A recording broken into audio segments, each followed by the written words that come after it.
Alright, a video really for just the consumption of one individual, I think. Well, maybe two, Antikondabad and Hoffaday.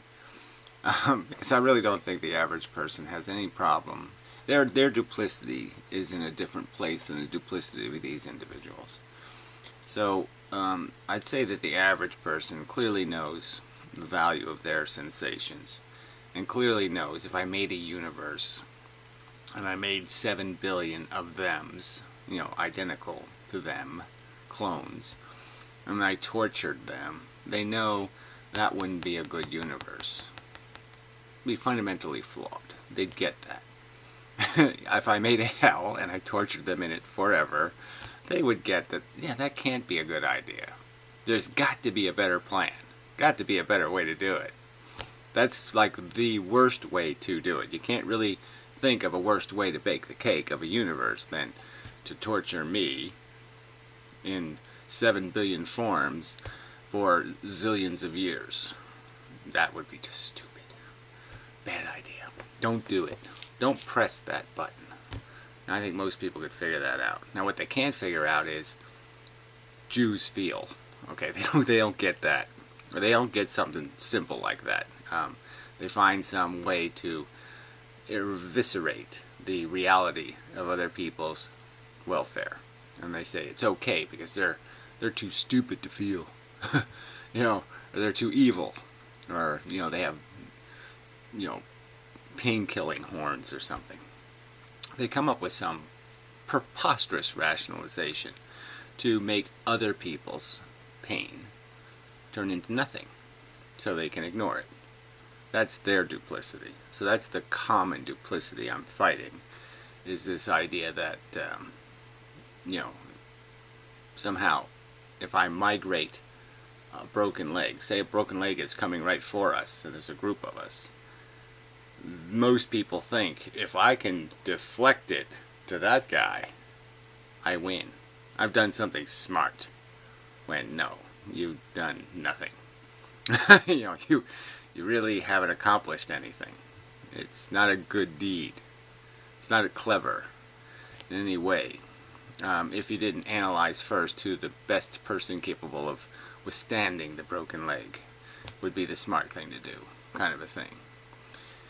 That the experience is the thing that has value.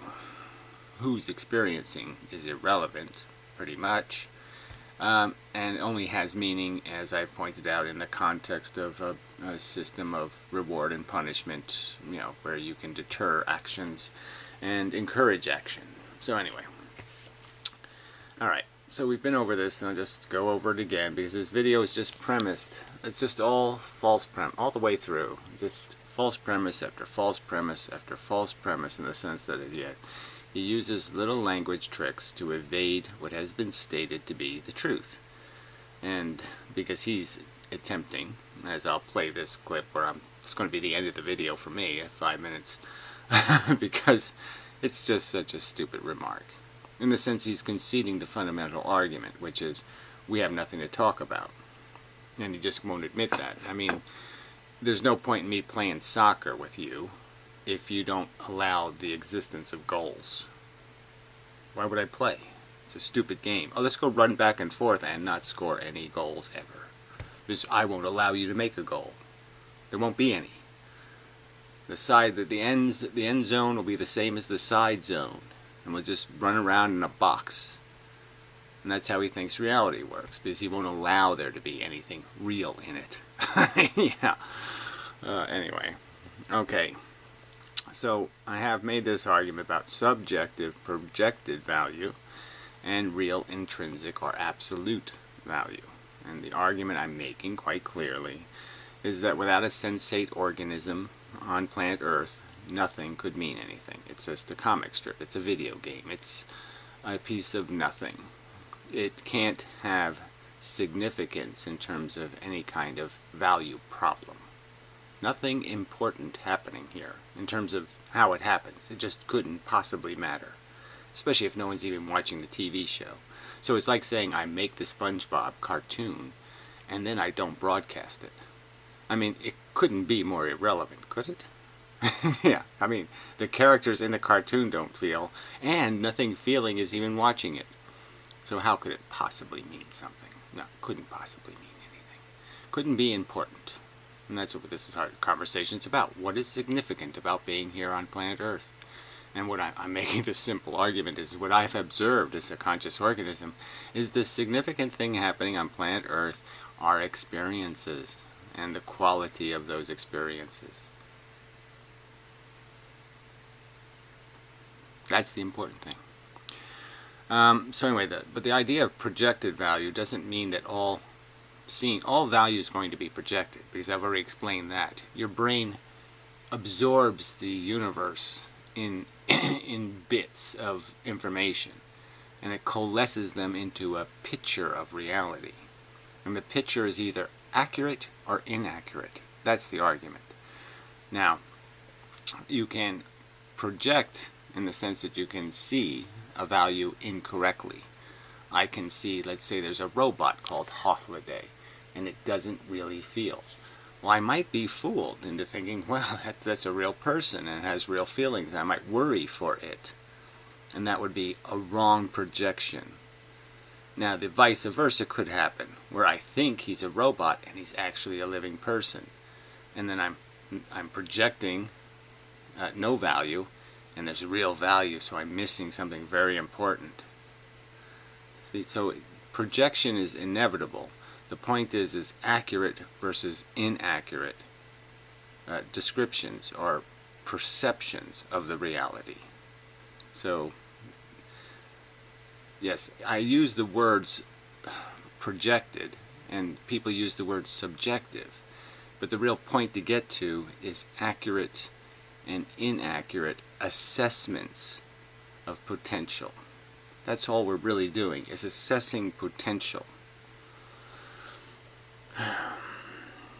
Yeah. I mean, if we that's probably as strict a definition as I can give it.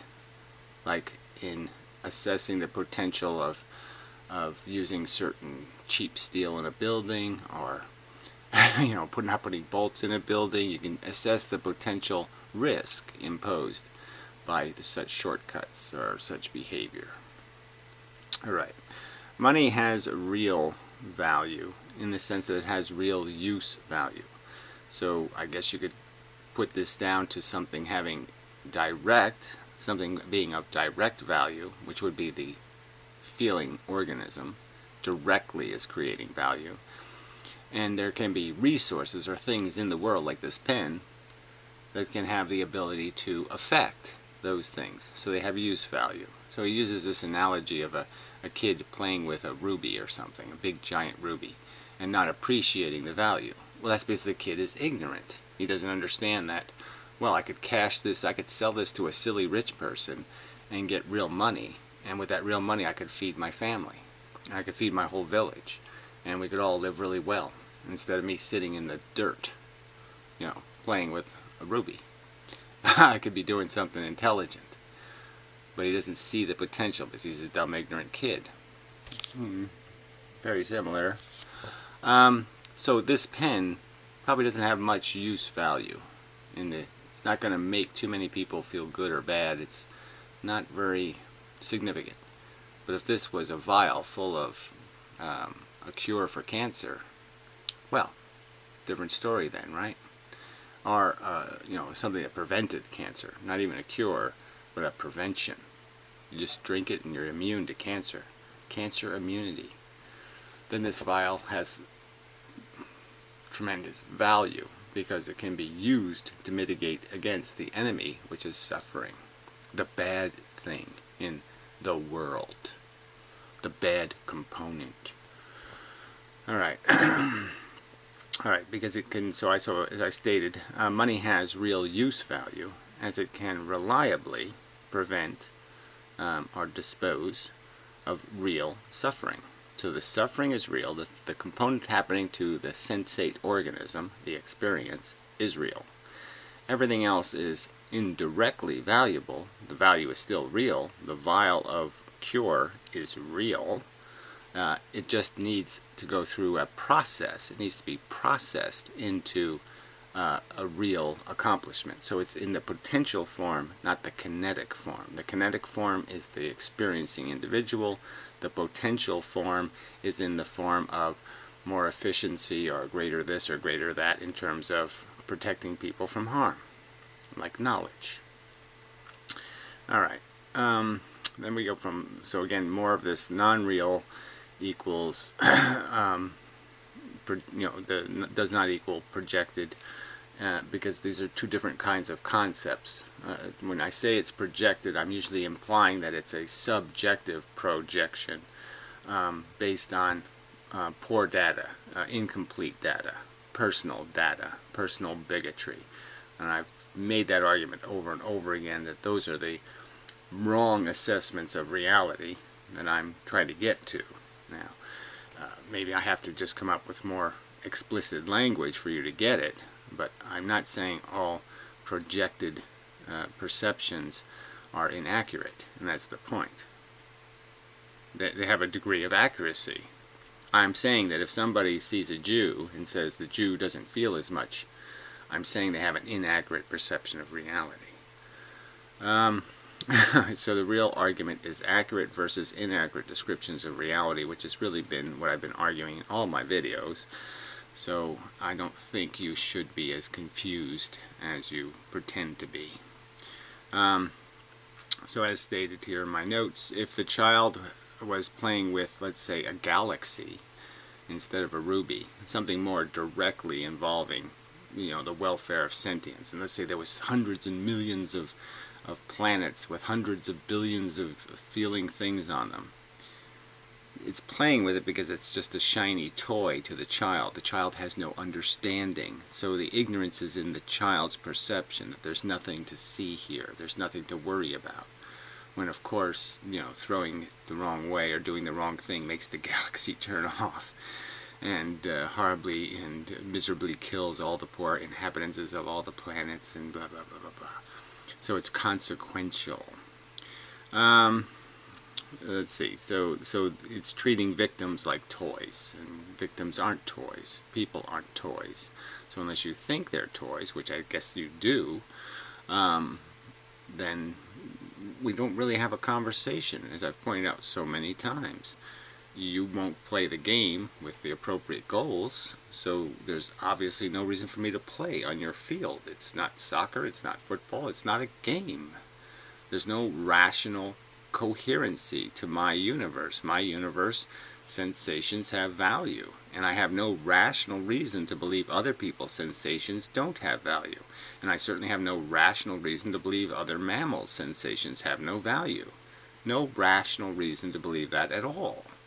And again, you're not going to be able to use words to deny my personal experience with sensations. You're not going to be able to convince me that the horrible sensations are really good and that the good sensations are really not good. You're not going to be able to do that with words in any way I can imagine. And I'm pretty smart. I have a pretty good imagination. And there's absolutely no way I could even find any corner of that to grab onto. That just sounds like absolute nonsense. Alright. So the point is the child playing with the ruby would be ignorant, stupid, and unknowledgeable. Its perception of reality is incomplete and inaccurate, and does not allow it the benefit of knowledge of how important the thing is that it's playing with.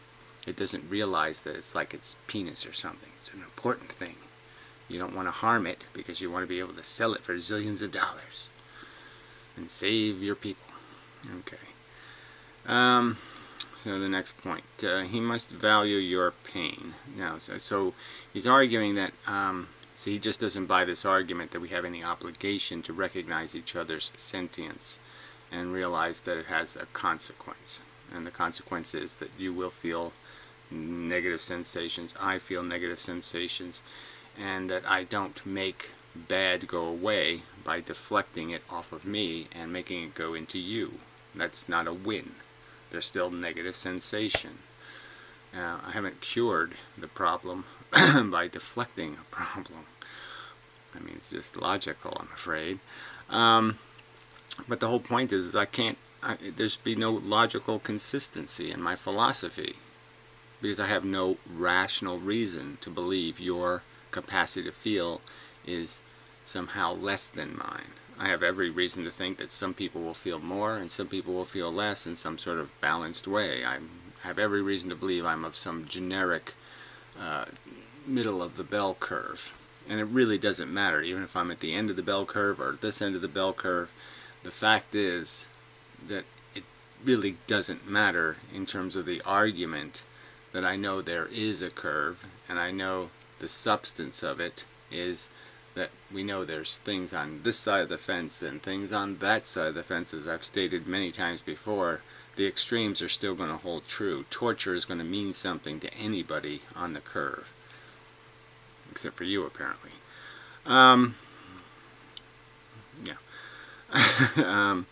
So it's about intellectual integrity. You can't have intellectual integrity if you believe something without reason, or if you cheat the logic by, again, some silly assumption. I'm a real person, they're all leprechauns, and leprechauns don't feel. I'm real, they're a cartoon. I have no reason to believe that, and it seems clear that if I have a personal incentive to say, oh, they always should have broken legs and I should never have them because they're cartoon characters, so I should deflect broken legs from me to them because I'm important, they're not. That's not rational. Again, I've stated this before, but you think your brain, okay, you should be a bug, and you shouldn't be any smarter than that, and be able to figure out that the fact that you were born to have a brain, okay, nature intended for your brain to be a little scheming tool for this one individual's genetic code, that might be nature's plan.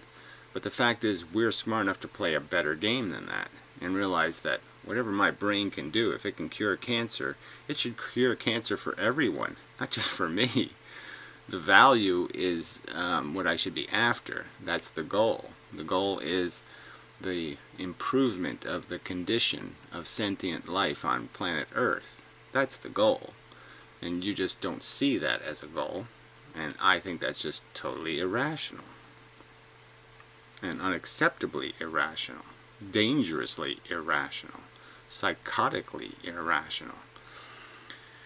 Alright, getting close to this point in the video. Let's see. Relate is the capacity, potential of objects to cause change. Yeah, so the only part that's relative. He keeps saying relational. Value is relational. So what? It doesn't change intrinsic. 2 as a number has an intrinsic quantity. It's a 2-ness. It has the 2 volume.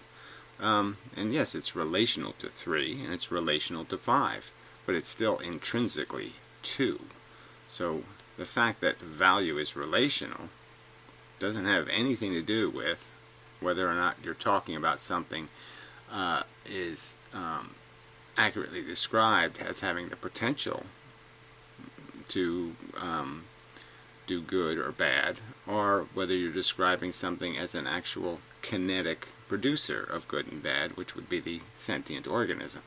So whether you're talking about the relative volume of sentient organisms, there's 10 people on the lifeboat or there's 20 people on the lifeboat, yeah, these are different equations because there's more people, but it doesn't change the fundamental equation, which is the suffering, the amount of the ability to find a maximum value equation, one that produces the most good at the least cost of bad. That is, the most removal of bad at the least expenditure of bad. Alright, and meaningless. So he claims he's not saying sensations are meaningless. And I'm just saying, oh, I'm sorry, from my perspective, you can't be intellectually honest and make that statement, because you're saying that, you know, as he's going to make right here in this argument, that it's not real or intrinsic, and that he's going to turn it back into matter again. He's going to make this stupid matter argument that this pen is just the same thing as my brain. This pen is the same thing. There's no difference. My brain is just a configuration of matter. This pen is just a configuration of matter.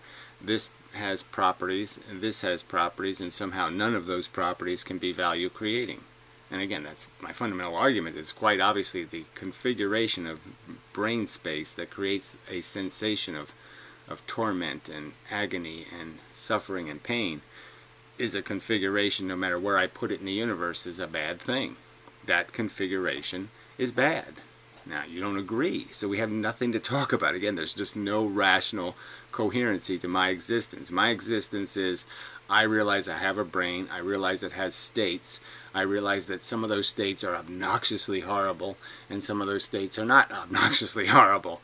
And that's what I know to be the truth. And I know that same thing is happening in all the other sentient organisms. Now, that's my premise. You can't accept that premise. You can't accept that playing field. There's no conversation to have, because you're talking about a cartoon by comparison. This is the most important fact, and you're extracting it from the reality. You're turning our real lives into a comic strip and saying we're just little drawings on a piece of paper, and it doesn't matter what happens to us. We can put X's through them, we can make big noses, we can give them diseases, we can do anything we want to them. And this is a comic strip. It doesn't matter. No one really dies. No one really suffers. I don't believe that, idiot. It's out of my mouth or anything like that. Right, so he just says it never came out of my mouth. It comes out of your mouth constantly. You're constantly attempting to persuade, make the argument that there's nothing real to see here. And here he's going to say it right plainly. He says it never comes out of my mouth, and now he's going to have it come right out of his mouth. Understand that you place value on the experience. And the experience is every bit as just a molecular state as is what you would call a projected value. Right, okay, it's just a state like a piece of dog shit. So a dog shit is a human being. You treat the dog shit just like you would treat a human being. I mean, this is baby bath water kind of argument. I mean, there's just absolutely no point in me having a conversation when you can't make a distinction between a pile of dog shit and a feeling human being or a feeling dog. You can't separate the dog from the dog shit. It just makes you a shit for brain. State. And if the cause of the value experience is not meaningless, somehow the value experience is meaningful. And it just doesn't work that way. It works the other way around. Exactly the opposite, Dumbo. Well, these are just blunt assertions now. Yeah, it's a blunt assertion. I'm arguing that somebody can be confused. I can see this little piece of pretzel, and because my eyesight isn't too good, I can think it's a little baby frog, okay, with a neural network and a capacity to feel. And I can take care of it. Say, give you some water to jump in, and I can take care of it.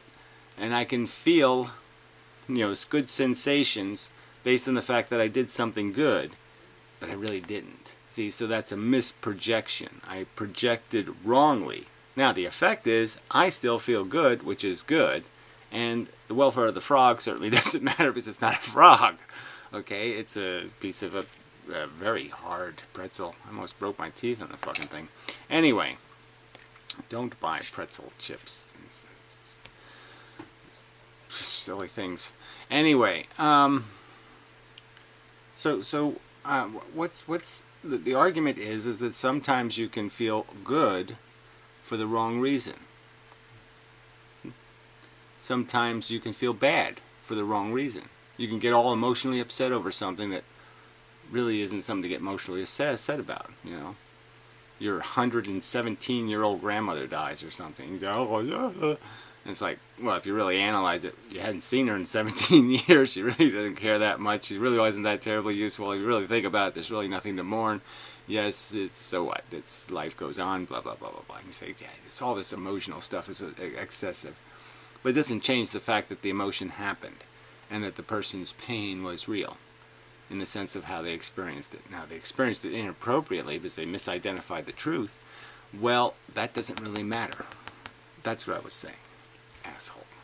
But the only thing that matters is what people experience. Why they experience doesn't matter too much. Only when we're getting into a philosophical conversation about how we have to derive some sense of empathy to actually personally motivate ourselves.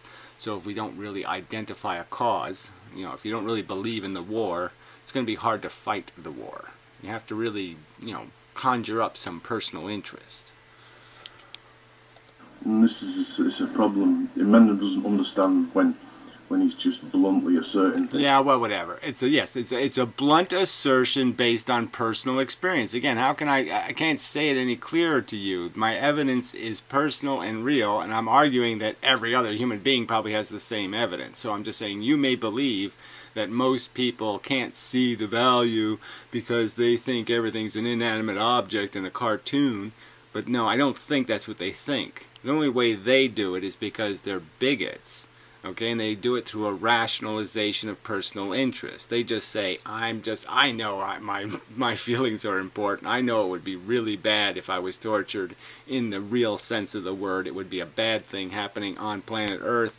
I know that to be the truth. Okay, I just would like the convenience of being able to say it's okay to torture that other guy, because that's beneficial to me when I'm deflecting torture his way. That's all. For convenience. Most people are just acting out of bigotries. I'd say it's a blunt assertion that you actually don't think it matters whether you're tortured. I think your blunt assertion that you really do, to be intellectually honest, you think you're a cartoon character and it's quite irrelevant whether you're tortured or not.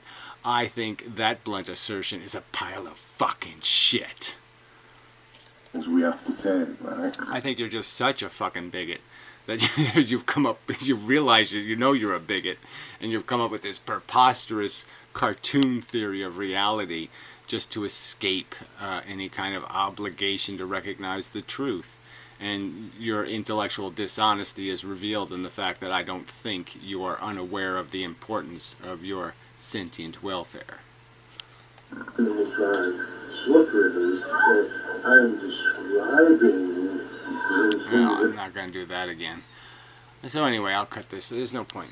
Like I said, we already got through we already got to the dumb premises. We've established what the fundamental disagreement is. He won't accept the fact that I can personally experience sensation, put them in categories of good and bad. And to be intellectually honest, I assume the good and bad to exist in all the other sentient organisms. The organisms that have, for every reason, every rational reason to believe, the mammals especially, to be sentient. And that's all. That's the only crime I've committed, is establishing that I recognize the value of my sensations. Therefore, I have to recognize the value of the other sentient organism sensations, because they're basically and fundamentally the same fucking thing. I can say, yes, my name's Gary and I have blonde hair and I have blue eyes, but those are all irrelevancies to the fact that I feel and they feel. That's the only thing that matters. They're all trains if it was trains. They're all trees if this was trees. They're all rocks if this was a driveway. I can't sit there and make some silly... I can't walk out into the road right now, find one little tiny rock in the road, and say, this is the special rock. This one matters. It's me rock. And all the other rocks are irrelevant. That would be intellectually dishonest. Alright. Enough to the stupid cretin. Cretin. You're a fucking cretin. With the brain of a crouton.